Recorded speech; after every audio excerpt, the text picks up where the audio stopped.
इस वक्त की सबसे बड़ी खबर, सीज फायर के मिनटों बाद मिसाइल अटैक। क्या ईरान ने तोड़ा युद्ध विराम? इजराइल से लेकर खाड़ी देशों तक सायरन की आवाजें। शांति से पहले ही बढ़ गया तनाव। पहले सीज फायर का ऐलान और उसके कुछ ही मिनट बाद आसमान से मिसाइलें। ये वही सवाल है जो इस वक्त पूरी दुनिया पूछ रही है। क्या युद्ध विराम शुरू होने से पहले ही टूट गया? अमेरिकी राष्ट्रपति डोनाल्ड ट्रंप ने जैसे ही ईरान के साथ सीज फायर का ऐलान किया, उसके तुरंत बाद इजराइल और खाड़ी देशों में खतरे के सायरन गूंज उठे। रिपोर्ट्स के मुताबिक ईरान ने एक बार फिर बैलिस्टिक मिसाइलों की नई खेप दागी, जिनका निशाना इजराइल के साथ साथ खाड़ी के कई अहम इलाके बने। इजराइल में हालात अचानक बदल गए। हाइफा से लेकर किर्यात जैसे इलाकों तक एयर रेड सायरन बजने लगे। लोगों को तुरंत शेल्टर में जाने के अलर्ट जारी किए गए।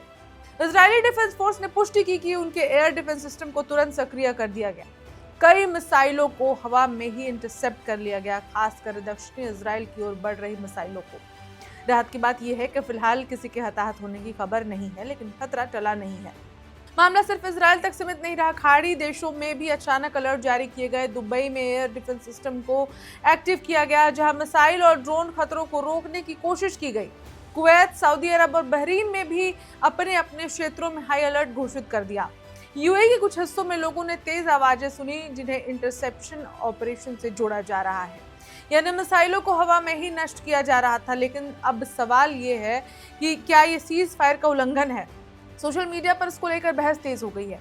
कुछ यूजर्स का दावा है कि सीज फायर की घोषणा के 1 घंटे के भीतर ही कई मिसाइलें दागी गई। वहीं कुछ लोग ये भी कह रहे हैं कि शुरुआती दौर में सीज फायर अक्सर नाजुक होते हैं और ऐसी घटनाएं पूरी तरह असामान्य नहीं होती। लेकिन सबसे बड़ा सवाल अब भी वही है, क्या ये हमला ईरान ने किया, और अगर किया तो उसने जानबूझकर क्या युद्ध विराम तोड़ा है? इस बीच एक और अहम बात सामने आती है। अब तक न तो अमेरिका की ओर से और न ही ईरान की तरफ से इन हमलों पर कोई आधिकारिक बयान आया है। यही चुप्पी हालात को और ज्यादा उलझा रही है। अगर इन हमलों की पुष्टि होती है तो इसका मतलब साफ होगा, सीज फायर शुरू होने से पहले ही कमजोर पड़ गया है। लेकिन ये भी संभव है कि ये किसी तरह की गलतफहमी हो या फिर ऐसे तत्वों की कार्रवाई जो सीधे नियंत्रण में नहीं है। फिलहाल स्थिति बेहद तनावपूर्ण है। आसमान में मिसाइलें हैं, जमीन पर सायरन है और बीच में खड़ा एक सीज फायर, जिस पर अब सवाल उठने लगे हैं। अब पूरी दुनिया की नजर इस पर टिकी है कि आगे क्या होने वाला है। क्या ये युद्ध विराम टिकेगा या फिर कुछ ही घंटों में टूट जाएगा? जो भी नया अपडेट आएगा आपको दिखाते रहेंगे। मैं ऋचा और आप देख रहे हैं one India Hindi.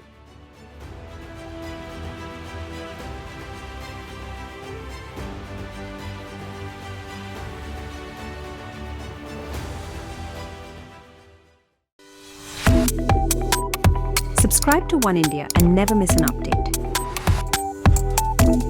Download the One India app now.